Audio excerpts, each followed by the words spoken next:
Hi everyone, on today's video I'm going to show a step-by-step tutorial on how to create a sequence on Apollo. So primarily we're going to go to our browser. Now we're going to search for Apollo.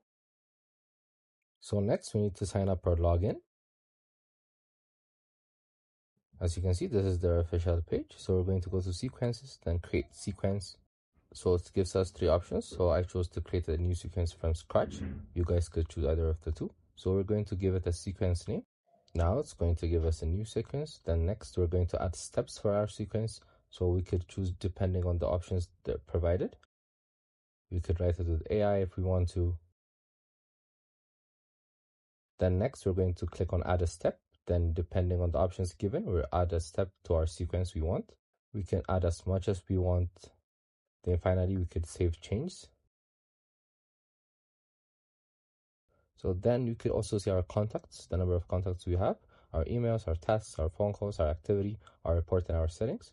So this is how we create a sequence. As you can see, when we come to the sequence tab, this is how it presents. You could do this again and again. I hope this video was a help for you guys. Subscribe for more, share for more. See you again. Goodbye.